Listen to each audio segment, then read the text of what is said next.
Bismillahirrahmanirrahim. Assalamualaikum warahmatullahi wabarakatuh.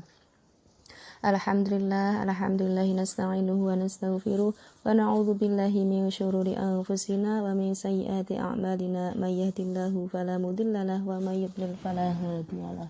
Amma ba'du. Yang sangat kami hormati Ibu dosen pengampu yaitu Ibu Siti Munfiati MPD. Dan saya di sini atas nama Siti Khalifah kelas 1C. Saya di sini akan menjelaskan tentang sumber pokok ajaran Islam. Sumber pokok ajaran Islam yaitu yang pertama Al-Quran, yang kedua Al-Hadis, dan yang ketiga Al-Ijtihad. Yang pertama, Al-Quran dan ruang lingkupnya.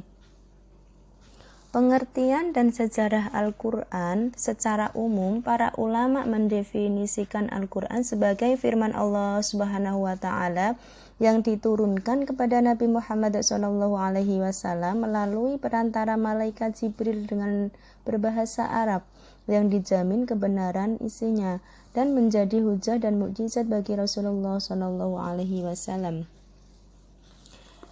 Klasifikasi ayat-ayat Al-Quran. Al-Quran diturunkan dalam 2 periode, yaitu Mekah dan Madinah. Periode yang pertama ialah ayat-ayat yang turun ketika Nabi masih bermukim di Mekah sejak saat penobatannya menjadi Rasul sampai hijrahnya ke Madinah selama 12 tahun dan 13 hari. Ayat ini disebut ayat Makkiyah. Periode yang kedua adalah ayat-ayat yang turun ketika Nabi telah memindahkan tempat perjuangannya di Madinah. Walaupun ayat itu ada yang turun tidak di Madinah sendiri, ayat-ayat tersebut disebut ayat Madaniyah. Sekarang yang kedua yaitu Al-Hadis dan ruang lingkupnya. Pengertian hadis. Hadis menurut bahasa yaitu suatu yang baru, dan hadis menurut istilah syara ialah hal-hal yang datang dari Rasulullah SAW, baik itu ucapan, perbuatan, atau pengakuan.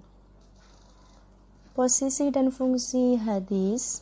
Posisi hadis yaitu dalam kedudukannya sebagai penjelasan isi dan hukum di dalam Al-Quran. Kalau fungsi hadis yaitu menjelaskan arti yang masih samar dalam Al-Quran. Sejarah dan kodifikasi hadis. Sejarah hadis sejak pembentukan hingga saat ini dapat dijelaskan menurut pembagian masa. Kalau kondisi hadis yaitu mengumpulkan sesuatu yang tertulis dari lembaran-lembaran dan hafalan, kemudian menyusunnya hingga menjadi satu kitab. Unsur-unsur hadis yaitu ada 4, yang pertama sanad, yang kedua matan, yang ketiga rawi, dan yang keempat rijal al-hadis. Sekarang ijtihad. Pengertian ijtihad secara bahasa berasal dari kata jahada. Kata ini beserta variasinya menunjukkan pekerjaan yang dilakukan lebih dari biasa, sulit dilaksanakan atau tidak disenangi. Kedudukan hukum ijtihad. Hukum ijtihad dilihat dari hak ulama untuk melaksanakannya terdiri dari 3 hukum, yaitu wajib ain, wajib kifayah, dan sunnah. Jenis-jenis ijtihad. Dari segi metode ada 3 jenis, yaitu qiyas, ijtihad, dan maslahah mursalah. Demikianlah penjelasan saya ini, semoga bermanfaat bagi semua, dan apabila ada yang salah kami mohon maaf yang sebesar-besarnya. Allahumma muwaffiq ila aqwamit thoriq. Wassalamualaikum warahmatullahi wabarakatuh.